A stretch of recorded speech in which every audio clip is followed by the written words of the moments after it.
অভূতপূর্ব গতির পরীক্ষায় নতুন বিশ্ব রেকর্ড গড়েছে চীন।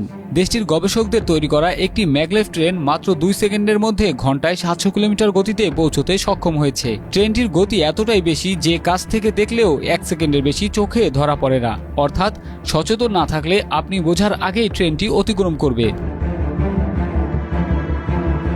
চীনের ন্যাশনাল ইউনিভার্সিটি অফ ডিফেন্স টেকনোলজির গবেষকরা চৌম্বক শক্তি নির্ভর এই ট্রেনটির ওপর পরীক্ষা চালান।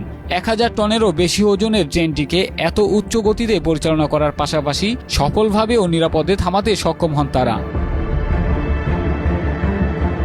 পরীক্ষাটি চালানো হয় বিশেষ ম্যাগলেভ ট্র্যাকে। এই সাফল্যের মাধ্যমে ট্রেনটি বিশ্বের সবচেয়ে দ্রুত গতির ইলেকট্রিক ম্যাগলেভ ট্রেন হিসেবে স্বীকৃতি পেয়েছে। গত 3 ডিসেম্বর সামাজিক যোগাযোগ মাধ্যমে ট্রেনটির একটি ভিডিও প্রকাশ করা হয়। ভিডিওতে দেখা যায় কয়েকজন মানুষ ট্রেনটি দেখার জন্য অপেক্ষা করছিলেন, কিন্তু চোখের পলক ফেলার আগেই সেটি দ্রুত গতিতে তাদের পাশ দিয়ে ছুটে চলে যায়। এই ট্রেনটি অতি পরিবাহী চুম্বকের সাহায্যে চলে, ফলে এর চাকার সঙ্গে রেল লাইনের সরাসরি কোনো সংযোগ থাকে না। চৌম্বক বলের কারণে ট্রেনটি ভেসে থেকে ঘর্ষণহীনভাবে চলাচল করতে পারে, যা এত উচ্চ গতি অর্জনের মূল কারণ।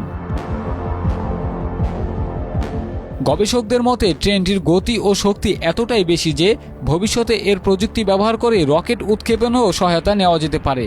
আর যদি এই প্রযুক্তি বাণিজ্যিকভাবে চালু করা যায়, তবে অল্প সময়েই এক শহর থেকে আরেক শহরে যাতায়াত করা সাধারণ মানুষের জন্য বাস্তবতায় রূপ নিতে পারে।